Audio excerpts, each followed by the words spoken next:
Il y a une chose qui trahit immédiatement une histoire mal maîtrisée. Les dialogues.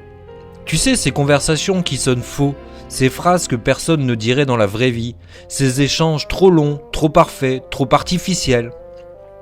Mais à l'inverse, un dialogue bien écrit peut transformer une scène ordinaire en un moment inoubliable. Parce que les dialogues ne servent pas seulement à faire parler les personnages, ils servent à révéler qui ils sont, ce qu'ils veulent et ce qu'ils cachent également.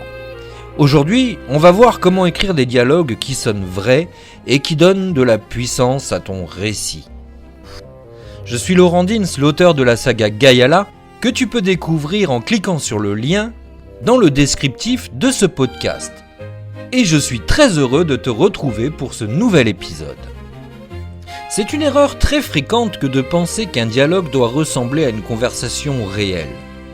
Mais en réalité, un dialogue efficace est une conversation filtrée. Dans la vraie vie, on parle beaucoup pour ne rien dire. Dans une histoire, chaque phrase doit servir un objectif.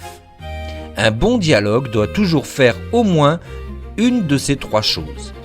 Faire avancer l'histoire, révéler un caractère, créer une tension. Si une réplique ne fait rien de tout ça, elle ralentit le récit. Un dialogue doit être utile, toujours. Un dialogue devient intéressant lorsqu'il y a un objectif caché derrière les mots. Chaque personnage doit vouloir quelque chose dans la scène, même quelque chose de très simple, convaincre, cacher une vérité, obtenir une information, éviter une confrontation. Quand deux personnages veulent des choses différentes, le dialogue devient vivant, parce qu'il devient conflictuel. Même si c'est subtil, un dialogue sans intention est une discussion plate. Un dialogue avec une intention est une confrontation déguisée. Et puis il faut bien comprendre une chose, les meilleurs dialogues ne sont pas ceux où les personnages sont d'accord. Ce sont ceux où ils s'opposent, pas forcément avec des cris, mais avec des tensions invisibles. Un regard évité, une question éludée, une réponse qui contourne le problème. C'est ce qu'on appelle le sous-texte. Ce qui est dit et ce qui est réellement voulu. Par exemple, un personnage peut dire « je vais très bien », alors qu'en réalité, tout en lui montre le contraire. Et c'est là que le dialogue devient intéressant, parce que le lecteur comprend plus que les mots. Un dialogue naturel repose sur une chose essentielle, la différence. Chaque personnage doit parler différemment. Pas seulement par le vocabulaire, mais par la structure des phrases également. Certains parlent peu, d'autres parlent trop, certains sont directs, d'autres tournent autour des mots. La façon de parler révèle l'identité. Un chef militaire ne s'exprime pas comme un enfant, un érudit ne parle pas comme un voleur. Même sans description, un lecteur doit pouvoir reconnaître qui parle. Rien qu'en lisant, ça réplique. C'est là que naît la crédibilité. Alors voici une règle simple, mais redoutablement efficace.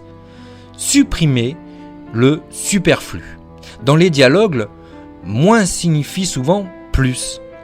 Les longues phrases explicatives alourdissent le rythme. Les répétitions affaiblissent l'impact. Un dialogue efficace est précis, net, direct. Chaque mot doit compter, chaque phrase doit frapper juste.